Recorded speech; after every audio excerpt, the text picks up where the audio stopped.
Hello viewers, welcome to YouTube channel Quratul and tech. आज की इस वीडियो में हम डिस्कस करेंगे चैप्टर नंबर 9 को। Chapter number 9 is about element of C language, कि सी लैंग्वेज के कौन कौन से एलिमेंट्स होते हैं। What is an identifier? Identifier क्या होता है? These are the name use to represent variables, constant, types, function and label in the program. Identifier basically name होते हैं जो कि रिप्रेजेंट कर रहा होता है वेरिएबल्स को, कॉन्स्टेंट्स को, फंक्शन को और लेबल को प्रोग्राम के अंदर। A good identifier name should be descriptive but short. एक जो अच्छा आइडेंटिफायर नेम होता है वो डिस्क्रिप्टिव होता है लेकिन वो शॉर्ट होता है। Identifier in C language can contain any number of characters. Identifier जो होते हैं सी लैंग्वेज के अंदर उसमें नंबर ऑफ कैरेक्टर्स मौजूद होते हैं, but only the first 31 character will B use. जो फर्स्ट, अगर हमने बहुत सारे कैरेक्टर्स लिख दिए हैं तो अगर उसकी लेंथ 31 से एक्सीड कर गई है तो जो फर्स्ट 31 थे उनको कंसिडर किया जाएगा। The remaining character will be ignore by C compiler. जो रिमेनिंग कैरेक्टर्स होंगे वो सी कंपाइलर उसको इग्नोर कर देगा। सपोज कर लेते हैं हम कि नंबर ऑफ कैरेक्टर हो गए थे 50। जब नंबर ऑफ कैरेक्टर हुए तो ये एक लिमिट से एक्सीड कर गए, तो जो फर्स्ट 31 कैरेक्टर थे वो कंसिडर हो जाएंगे और जो बाकी रिमेनिंग बच जाएंगे उनको सी कंपाइलर जो है वो इग्नोर कर देगा। रूल फॉर आइडेंटिफायर, रूल्स क्या क्या होंगे आइडेंटिफायर के लिए? The first character must be N alphabet और अंडरस्कोर। जो फर्स्ट कैरेक्टर होगा आइडेंटिफायर का वो अल्फ़ाबेट होगा या अंडरस्कोर होगा। The identifier name must consist of only alphabetic characters. जो आइडेंटिफायर नेम होगा उसमें अल्फ़ाबेटिक कैरेक्टर्स होंगे, डिजिट्स होंगे और अंडरस्कोर होगा। The reserve word can not be use as identifier name. Reserve word जो होंगे हम उसको आइडेंटिफायर के नेम के तौर पे यूज़ नहीं कर सकते। रिजर्व वर्ड मीन जो कि लैंग्वेज ने पहले से डिफ़ाइन कर दिए हैं किसी ख़ास पर्पज़ के लिए, हम उन वर्ड्स को यूज़ नहीं कर सकते आइडेंटिफायर के नेम के लिए। टाइप्स ऑफ आइडेंटिफायर, आइडेंटिफायर की कौन कौन सी टाइप्स हैं? तो दो टाइप्स है आइडेंटिफायर की, standard identifier end user defined identifier. What is standard identifier? A type of identifier that has special meaning in C is known as standard identifier. Identifier की ऐसी टाइप जिसके कुछ स्पेशल मीनिंग है सी language के अंदर उसको हम कहते हैं standard identifier. For example print F and scan F. For example print F and scan F. Next one is user-defined identifier, a type of identifier that is defined by programmer to access the memory location is known as standard identifier. ऐसे identifier की type जिसको programmer define कर रहा है। Standard identifier को language ने पहले से डिफाइन किया गया था, लैंग्वेज ने उसको डिफाइन किया था किसी भी स्पेशल पर्पस के लिए, लेकिन यूज़र डिफाइन जो आइडेंटिफायर होते हैं उनको प्रोग्रामर आइडेंटिफाई कर रहा होता है, डिफाइन कर रहा होता है मेमोरी लोकेशन को एक्सेस करने के लिए। फॉर एग्जांपल जैसे हमने मार्क्स का वेरिएबल बना दिया, आइडेंटिफायर बना दिया एज, ABETC, हम कोई भी आइडेंटिफायर का नेम यूज़ कर सकते हैं। What is a keyword? Keyword क्या होते हैं? The word that have predefined meaning and purpose in C language are called keyword of C language. ऐसे वर्ड जिनके स्पेशल मीनिंग और स्पेशल पर्पस होता है और उसको ऑलरेडी लैंग्वेज ने डिफाइन किया होता है हम उसको कहते हैं keywords. These are also known as reserve word. इनको हम रिजर्व वर्ड भी बोलते हैं। The purpose of keyword is predefined. इनका जो पर्पस होता है वो पहले से बताया गया होता है। They cannot be used for any other purpose in C language. हम इसको किसी और पर्पस के लिए यूज़ नहीं कर सकते। All keyword are written in lower case. जितने भी keywords होते हैं उनको lower case के अंदर लिखा जाता है। Keyword can be used as identifier. Keyword cannot be used as identifier. हम keyword को identifier के तौर पे यूज़ नहीं कर सकते। The total number of keyword is 32। जो सी लैंग्वेज के अंदर मौजूद हैं कीवर्ड वो टोटल हैं 32। For example auto, is a keyword, do, go to, break, double, static, char, constant, ये सारे जो हैं ये कीवर्ड की एग्जांपल हैं।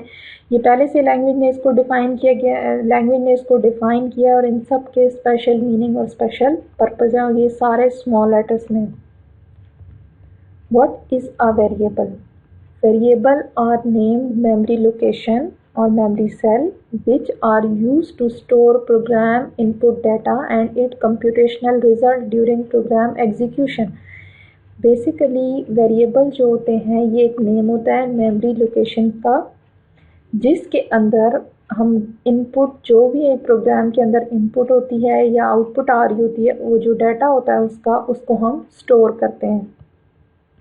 The value of variable may change during the program execution. जो वैल्यू होती है वेरिएबल की वो चेंज हो सकती है, होती है प्रोग्राम की एग्जीक्यूशन के दौरान। However, the name of variable cannot be changed. Value तो चेंज होती रहेगी। हमने एक दफ़ा प्रोग्राम को रन किया तो सपोज वैल्यू हमने 12 दे दी, नेक्स्ट टाइम उसको एग्जीक्यूट किया तो उसमें वैल्यू को चेंज कर दी, लेकिन वेरिएबल का जो नेम होगा वो चेंज नहीं होगा। The variable are created in memory. Variable जो होते हैं ये मेमोरी के अंदर क्रिएट होते हैं, मीन्स रैम के अंदर, और रैम टेम्परेरी मेमोरी होती है। Therefore, the data is stored in RAM temporarily. जो डाटा होता है रैम के अंदर वो टेम्परेरी स्टोर होता है। जैसे ही हमारा प्रोग्राम जो होता है वो एग्जिट होता है या प्रोग्राम की एग्जीक्यूशन कंप्लीट होती है तो जितना भी तो वो वेरिएबल वॉश आउट हो जाता है मेमोरी के अंदर से। जैसे हमारे पास फॉर एग्जांपल हमारे पास ये मेमोरी है, इसमें डिफरेंट मेमोरी एड्रेसेस पड़े हुए हैं, तो हमने एक वेरिएबल बनाया VAR के नाम से, तो ये हमारे पास क्या हो गया, नेम ऑफ वेरिएबल। इसका एड्रेस है 0002 और इसके अंदर जो वैल्यू पड़ी है वो 12 है। What is mean by variable declaration? अब हमें समझ आ चुकी है कि वेरिएबल क्या होता है। अब हम देखते हैं कि हम वेरिएबल को डिक्लेयर किस तरह से करते हैं। The process of specifying variable name and the type is called variable declaration. वो प्रोसेस जिसमें हम वेरिएबल का नेम और उसकी टाइप को स्पेसिफाई कर रहे होते हैं, उस प्रोसेस को हम कहते हैं variable declaration. C is a strongly type language. C एक स्ट्रांगली टाइप लैंग्वेज है। It mean that all variable must be declare before they are use in the program. इसका मतलब है कि जितने भी वेरिएबल्स हमने प्रोग्राम के अंदर यूज़ करने हैं उन सब को यूज़ करने से पहले डिक्लेयर करना ज़रूरी होता है। If we use a variable without declaration, अगर हम वेरिएबल को यूज़ करते हैं विदाउट डिक्लेरेशन से, the compiler will generate an error at compile time. जब हमारा प्रोग्राम कंपाइल हो रहा होता है तो कंपाइलर एरर जनरेट करता है कि आपने वेरिएबल को डिक्लेयर नहीं किया और डिक्लेयर किए बगैर ही आप इसको यूज़ कर रहे हैं। वंस वेरिएबल इज़ डिक्लेयर्ड, जब वेरिएबल डिक्लेयर हो जाता है, it's data type can not be change. इसकी जो डाटा टाइप होती है वो चेंज नहीं होती ड्यूरिंग प्रोग्राम एग्जीक्यूशन, प्रोग्राम की एग्जीक्यूशन के दौरान। However, the value of variable can be changed during execution. लेकिन जो इसके अंदर वैल्यू होती है वो प्रोग्राम की एग्जीक्यूशन के दौरान चेंज होती रहती है। अब इसका सिंटैक्स क्या होगा, सबसे पहले हम लिखते हैं डाटा टाइप, उसके बाद वेरिएबल का नेम। फॉर एग्जांपल हमने डाटा टाइप रखी इंट, इंट मीन इंटीजर। ये इंटीजर टाइप का हम एक वेरिएबल बनाएंगे जिसका नेम हमने रखा मार्क्स और उसके बाद हमने लगाया सेमी कॉलन। तो इसका मतलब है कि मेमोरी के अंदर एक वेरिएबल बनेगा मार्क्स के नाम से और इसकी टाइप क्या होगी, इंटीजर, के ये इंटीजर वैल्यू को स्टोर करेगा, फ्लोट वैल्यू को स्टोर नहीं करेगा। फॉर एग्जांपल फ्लोट में हमें पता है जैसे हम 0.2, तो ये 0.2 अगर हम इसमें स्टोर कराएंगे तो ये 0.2 वाली जो पॉइंट के बाद वाली वैल्यू उसको ये इग्नोर कर देगा, जस्ट 0 वैल्यू स्टोर होगी। इंटीजर का मतलब है कि विदाउट फ्लोटिंग पॉइंट वाली वैल्यू इस वेरिएबल के अंदर स्टोर होंगी। अच्छा, हमने वेरिएबल डिक्लेरेशन देख लिया। अब next is variable initialization. Variable declaration में हमने देखा कि हमने डाटा टाइप डिफाइन किया है और वेरिएबल का नाम रखा है, तो उस प्रोसेस को हम कहते हैं वेरिएबल डिक्लेरेशन। इनिशियलाइजेशन क्या होती है वेरिएबल की? The process of assigning a value to a variable, वो प्रोसेस जिसमें हम वेरिएबल को कोई भी वैल्यू असाइन कर रहे होते हैं, उस प्रोसेस को हम कहते हैं initialization. The equal sign is use to initialize a variable. Equal sign जो होता है उसको हम यूज़ करते हैं वैल्यू असाइन करने के लिए किसी भी वेरिएबल को। Variable name is written on the left side. Variable name जो होता है उसको लेफ्ट साइड पे लिखा जाता है and the value on the right side of equal sign. पहले हम लोग वेरिएबल का नेम लिखते हैं, उसके बाद इक्वल का साइन आता है, उसके बाद हमारे पास वैल्यू आती है। When we declare a variable, some memory is allocated to it। जब हम कोई वेरिएबल डिक्लेयर करते हैं तो उसको कोई ना कोई मेमोरी असाइन हो जाती है अकॉर्डिंग टू इट टाइप, कि उसकी टाइप क्या है, इंटीजर है, फ्लोट है, चार है, वट एवर जो भी है। This memory already contain some data, और उस जो मेमोरी असाइन होती है वेरिएबल को उसके अंदर कुछ डाटा पड़ा होता है, ऑलरेडी पहले से ही एग्जिस्ट कर रहा होता है data. This meaningless data is called garbage value. वो जो मीनिंगलेस डाटा होता है जो पहले से मौजूद होता है उसको हम कहते हैं गार्बेज वैल्यू।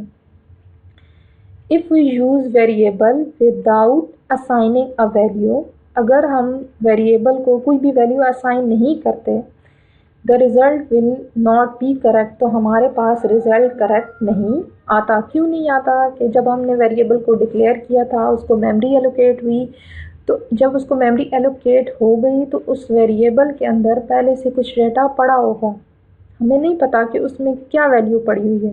कोई भी ऑपरेशन परफॉर्म करेंगे, हमारे पास जब रिज़ल्ट आएगा तो हमारा रिज़ल्ट करेक्ट नहीं आएगा। इसीलिए हमें वेरिएबल को इनिशियलाइज करना पड़ता है ताकि हमारा जो रिज़ल्ट है वो करेक्ट आ सके। We should initialize a variable before using it. हमें वेरिएबल को यूज़ करने से पहले उसको मस्ट इनिशियलाइज करना चाहिए। अब इसका सिंटैक्स कैसे होगा? सबसे पहले हमने डाटा टाइप लिखनी है, उसके बाद वेरिएबल का नेम, फिर इक्वल साइन, उसके बाद value and then semicolon. For example हमने डाटा टाइप रखी इंट, उसके बाद वेरिएबल का नेम रखा मार्क्स, फिर इक्वल साइन, उसके बाद हमने जो वैल्यू असाइन की वो है 100 और उसके बाद सेमी कॉलन। तो इस प्रोसेस को हम कहते हैं वेरिएबल इनिशियलाइजेशन। अगर हम बात करें कि इंट मार्क्स और उसके बाद अगर यहाँ पे सेमी कॉलन लगा दिया जाए तो इसका मतलब है कि हमने जस्ट वेरिएबल को डिक्लेयर किया है, अगर यहाँ तक की बात की जाए, और इसके बाद यहाँ पे सेमी कॉलन लगा दिया जाए तो इसका मतलब है ये प्रोसेस है वेरिएबल डिक्लेरेशन का। हमने इसमें सिर्फ डाटा टाइप बताई है और वेरिएबल का नेम बताया है, लेकिन वेरिएबल इनिशियलाइजेशन के अंदर हम वैल्यू असाइन कर रहे होते हैं वेरिएबल को। Rule for naming variable in C.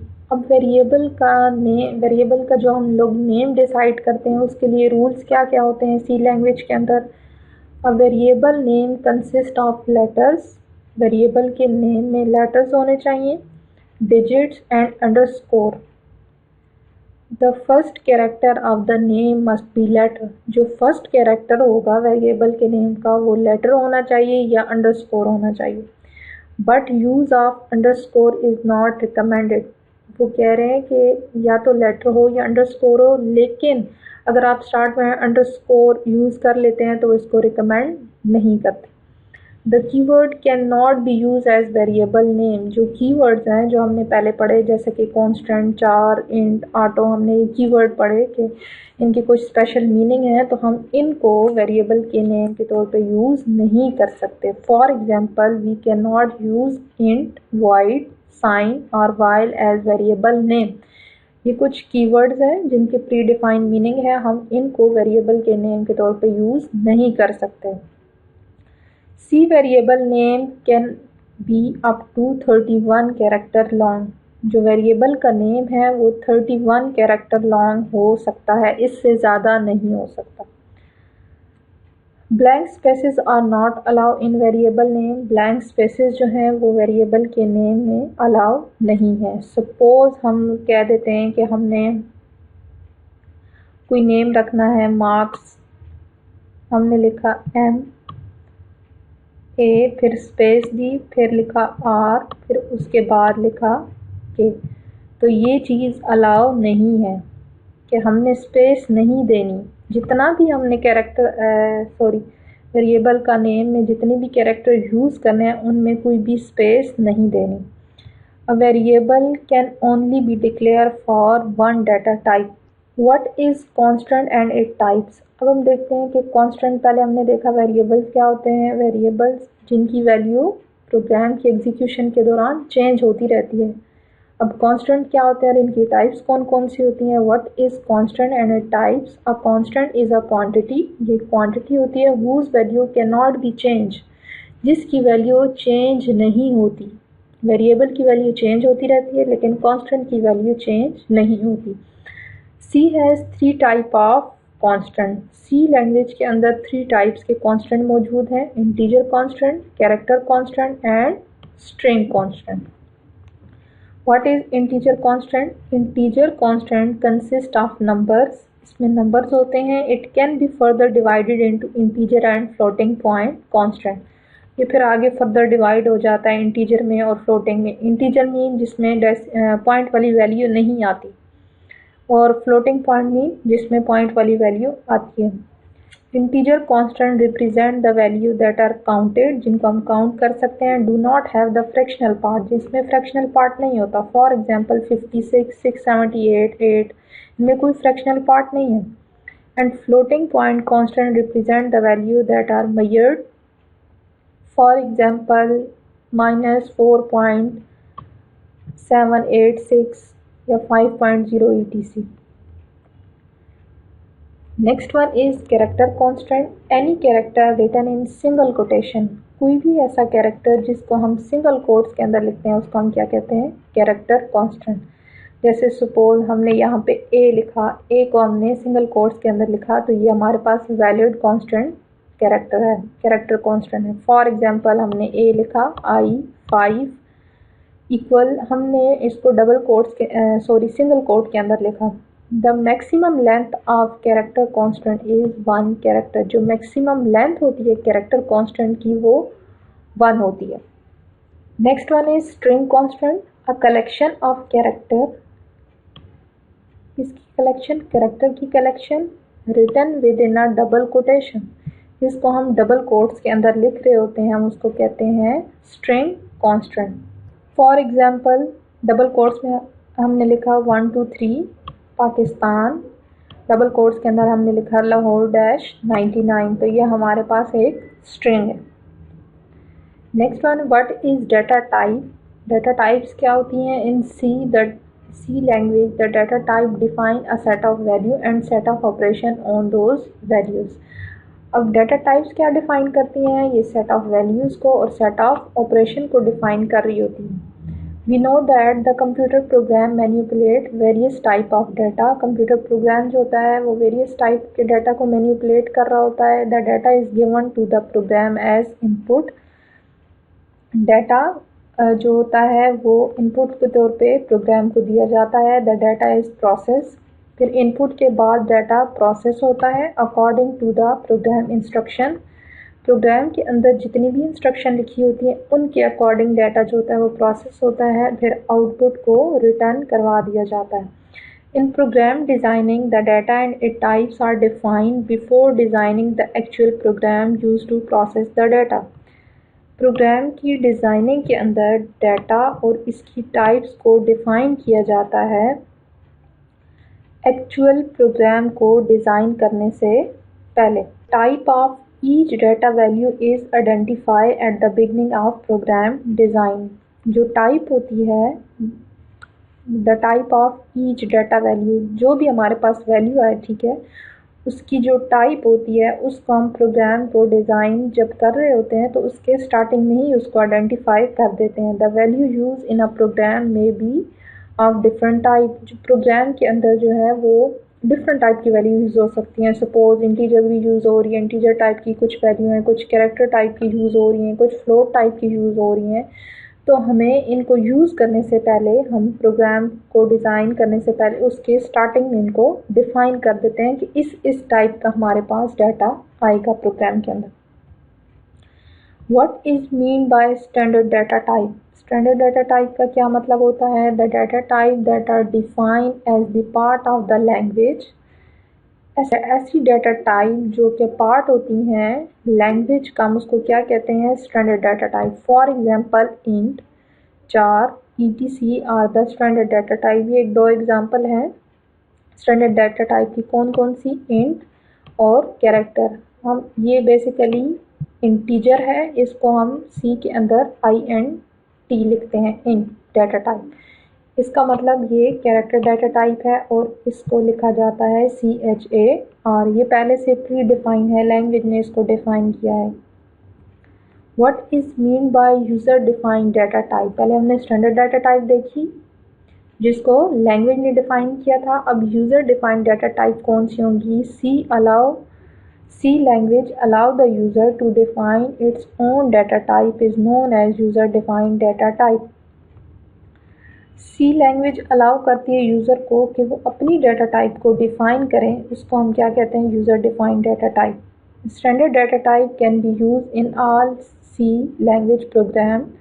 Standard data type जो होती हैं ये सी लैंग्वेज के जितने भी प्रोग्राम होते हैं उनमें यूज़ होती हैं, बट यूज़र डिफाइन, जो कि यूज़र डिफाइन डाटा टाइप्स होती हैं, can only be use in a program in which it is defined. इसको सिर्फ उन प्रोग्राम में यूज़ किया जाता है जिसमें उसको डिफाइन किया जाता है, हर प्रोग्राम के अंदर यूज़ नहीं होती। तो हमारे पास है types of integer data. Integer data की कौन कौन सी टाइप्स होंगी? Data type for integer, int, short int, long int, unsigned int and unsigned long int. तो ये हमारे पास इंटीजर डाटा जो डाटा है उसकी टाइप्स हैं। इसी तरह फ्लोटिंग पॉइंट डाटा की भी टाइप्स हैं, जैसे फ्लोट है, डबल है, लॉन्ग डबल है। तो ये सारी टाइप्स हैं फ्लोटिंग पॉइंट डाटा की। What is mean by underflow? Underflow का क्या मतलब होता है? अंडरफ्लो अकर होता है when the value assign to a variable, जब हम वेरिएबल को वैल्यू असाइन कर रहे होते हैं, is less than possible minimum value. हमें एक मिनिमम वैल्यू बता दी गई है कि ये आपके पास पॉसिबल मिनिमम वैल्यू है, आप लिमिट तक वैल्यू स्टोर। लेकिन जब हम वैल्यू असाइन करते हैं वेरिएबल को तो हम उस पॉसिबल मिनिमम जो वैल्यू डिफाइन की गई होती है उससे भी नीचे वाली वैल्यू को डिफाइन कर देते हैं, तो फिर हमारे पास अंडरफ्लो अकर हो जाता है। For example, if we store a number less than, हम एक नंबर स्टोर करवाना चाह रहे हैं जो कि लेस है -32,768 से, तो अंडरफ्लो एरर जो है वो अकर हो जाएगा। ठीक है, ये हमें लिमिट बता दी गई है, हम इस लिमिट से भी नीचे वाली वैल्यू को डिफाइन कर रहे हैं, तो हमारे पास फिर अंडरफ्लो अकर हो जाएगा। Underflow not detected by compiler, ये कंपाइलर इसको डिटेक्ट नहीं करता, it may generate the wrong result, और फिर हमारे पास रॉन्ग रिजल्ट्स आ जाते हैं। ओवरफ्लो का क्या मतलब होता है? Overflow occur when the value assign to a variable is more than possible maximum value. Underflow में minimum value possible minimum value हमें बताई गई है, हमने उससे भी लेस वैल्यू ले ली है। ओवरफ्लो के अंदर हमें मैक्सिमम वैल्यू बता दी जाती है, लेकिन हम उस मैक्सिमम वैल्यू से भी ग्रेटर वैल्यू को स्टोर करवाने की कोशिश करते हैं, तो फिर हमारे पास ओवरफ्लो अकर हो जाता है। For example, if we store a number greater than +32,768, ठीक है, तो फिर हमारे पास अगर हम इससे बड़ा नंबर जो है वो स्टोर करवाने की कोशिश करेंगे तो ओवरफ्लो अकर हो जाएगा। ओवरफ्लो को भी कंपाइलर डिटेक्ट नहीं करता और इसकी वजह से हमारे पास रॉन्ग रिजल्ट आते हैं। Cancellation error occurs when an arithmetic operation कौन से? Plus, minus, multiply and divide, modulus, ये हमारे पास अरिथमेटिक ऑपरेशन होते हैं। Cancellation error occur when an arithmetic operation is perform between very large and very small floating point number, जब हम बहुत ज़्यादा लार्ज और बहुत ज़्यादा स्मॉल फ्लोटिंग पॉइंट नंबर पे ऑपरेशन अरिथमेटिक ऑपरेशन को परफॉर्म करते हैं तो हमारे पास कैंसिलेशन एरर अकर होता है। ड्यू टू दिस एरर, इस एरर की वजह से computer produce unexpected result, computer unexpected result produce करता है जिससे हमारी आउटपुट रॉन्ग हो जाती है। If a large number and a small number, अब वो कह रहे हैं कि अगर हम लार्ज नंबर को और स्मॉल नंबर को ऐड करने की कोशिश करें, द लार्ज नंबर में cancel out the small number, तो लार्ज नंबर जो होगा वो कैंसिल कर देगा स्मॉल नंबर को। For example, if we add 1872.0 and 0.this, the result may be 1872.0000। अब इस लार्ज नंबर ने क्या किया है, स्मॉल नंबर को कैंसिल कर दिया और हमारे पास जो आउटपुट आई है वो सही नहीं आई। इसने जस्ट कुछ वैल्यू को पॉइंट के बाद कंसिडर कर लिया है, 4-5 वैल्यू को कंसिडर, तो इसकी वजह से हमारे पास कैंसिलेशन एरर अकर होता है। What is character data type? To store a character type char is used। जब हमने कैरेक्टर को स्टोर करना होता है तो हम CHAR टाइप को यूज़ करते हैं, यानी character. It take only 1 byte in memory, ये 1 बाइट लेती है मेमोरी के अंदर। Character value are enclose in single quotes, जितनी भी कैरेक्टर्स वैल्यू होती हैं वो सिंगल कोट्स के अंदर लिखी जाती हैं सी लैंग्वेज के अंदर। फॉर एग्जाम्पल, हमने लिख दिया क्वेश्चन मार्क, हमने इसको भी सिंगल कोट के अंदर लिखा, ए लिखा, तो इसको भी हमने सिंगल कोट, तो ये कंसिडर होगा कि ये कैरेक्टर है। हम एक एग्जांपल देख लेते हैं। Hash include angle bracket studio.h, हमने हेडर फाइल को ऐड किया, उसके बाद नेक्स्ट हेडर फाइल math.h को हमने प्रोग्राम के अंदर इंक्लूड किया, क्योंकि हमने कुछ ऑपरेशन, मैथमेटिकल ऑपरेशन परफॉर्म करने हैं, इसीलिए हमने इस हेडर फाइल को यूज़ किया और studio.h को इसलिए यूज़ किया ताकि हमारे पास ये इनपुट और आउटपुट के लिए यूज़ होती है। हमने कोई मैसेज प्रिंट करवाना है स्क्रीन पे, तो इसलिए इस हेडर फाइल को इंक्लूड करना मस्ट है। उसके बाद हमने मेन फंक्शन लिखा, वाइड मेन और पैरेंथेसिस, उसके बाद करली ब्रैकेट स्टार्ट और करली ब्रैकेट एंड, यानी मेन फंक्शन की बॉडी बनाई और इसके अंदर हम स्टेटमेंट लिखेंगे 4 CH1, CH2 and sum, then semicolon. हमने वेरिएबल्स बनाए 3, मेमोरी के अंदर 3 वेरिएबल बनेंगे, CH1,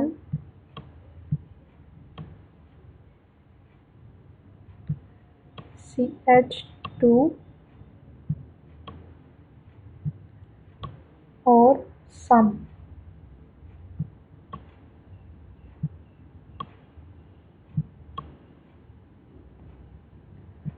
नेक्स्ट है, इस स्टेप को हम कहते हैं वेरिएबल डिक्लेरेशन। वेरिएबल डिक्लेरेशन जिसमें हम डाटा टाइप वेरिएबल की डिफ़ाइन कर रहे होते हैं और वेरिएबल का नेम डिफ़ाइन करते हैं, उसको हम वेरिएबल डिक्लेरेशन कहते हैं। अगर हम वैल्यू असाइन नहीं करते तो आपको पता है कि हम पढ़ चुके हैं कि गार्बेज वैल्यू पड़ी होती है वेरिएबल के अंदर, जिसकी वजह से अनएक्सपेक्टेड रिजल्ट आते हैं। हम अनएक्सपेक्टेड रिजल्ट नहीं चाहते, हम पहले से वैल्यू स्टोर कराना चाहते हैं। इसका मतलब है हमने वेरिएबल इनिशियलाइजेशन वाला स्टेप परफॉर्म करना है। हम अलग अलग भी डिफ़ाइन कर सकते थे, जैसे CH4 हमने लिखा, CH1, उसके बाद सेमीकोलन, अगेन 4 लिखे, CH2 सेमीकोलन, 4 सम और सेमीकोलन। लेकिन लाइन ऑफ कोड ज़्यादा हो जाता है तो हमने लाइन ऑफ कोड को कम करने की वजह से एक ही लाइन में उसको डिफ़ाइन कर दिया और इन तीनों को सेपरेट कर दिया है कोमा से, क्योंकि इनकी डाटा टाइप सेम थी तो इसको एक ही लाइन में डिफ़ाइन किया और सेपरेट कर दिया है कोमा से। उसके बाद CH1 इक्वल्स टू, यानी इसमें हमने एक कैरेक्टर स्टोर किया है, ठीक है, तो यहाँ पे हम 2 इसके अंदर आ जाएगा। इसके अंदर 2 की जो भी आस्की वैल्यू, इस ये जो कैरेक्टर हमारे पास आया है इसकी जो भी आस्की वैल्यू, जैसे 2 है तो इसकी आस्की वैल्यू होती है 50। उसके बाद CH2, यानी ये हमारे पास वेरिएबल का नेम है, इसको हमने लेफ़्ट साइड पे लिखा, उसके बाद इक्वल साइन और उसके बाद कैरेक्टर स्टोर किया जो कि 6 है, ठीक है। उसके बाद हमने लिखा sum equals to CH1 plus CH2, then semicolon के CH1 के अंदर जो वैल्यू पड़ी है वो प्लस CH2 की वैल्यू, दोनों को प्लस करो, जो भी रिज़ल्ट आए वो सम वेरिएबल के अंदर स्टोर करना है, ठीक है। तो हमारे पास जो 6 होती है उसकी आस्की वैल्यू 54 होती है। तो जब हम इन दोनों को प्लस करेंगे तो आंसर इज़ 104। तो ये हमारे पास सम वेरिएबल के अंदर स्टोर हो जाएगा। उसके बाद हमारे पास आउटपुट स्क्रीन पे शो होगा। हमने लिखा प्रिंट एफ, ये प्रीडिफाइंड फंक्शन है, ब्रैकेट को स्टार्ट किया, डबल कोट्स के अंदर हमने लिखा sum equals to, double quotes के अंदर हम जो चीज़ भी लिखते हैं वो एज इट इज स्क्रीन पे प्रिंट हो जाती है। तो यहाँ पे पहले लिखा हुआ आएगा सम इक्वल्स टू, और उसके बाद हमने फॉर्मेट स्पेसिफायर को यूज़ किया है, दैट इज़ मॉड डी। ये हमारी आउटपुट को चेंज कर रहा होता है, ठीक है। हमारे पास जो भी रिज़ल्ट आएगा, क्योंकि वो इंटीजर वैल्यू के अंदर आएगा, इसीलिए हमने यहाँ पे मॉड डी को यूज़ किया है। उसके बाद कोमा लगाया, ठीक है, और सम। अब हमारे पास सम वेरिएबल के अंदर जो भी वैल्यू पड़ी होगी वो आउटपुट में शो हो जाएगी। तो हमारे पास सम के अंदर वैल्यू पड़ी है 104, तो यहाँ पे लिखा हुआ आ जाएगा 104। तो ये हमें जस्ट आउटपुट पे शो हो जाएगा।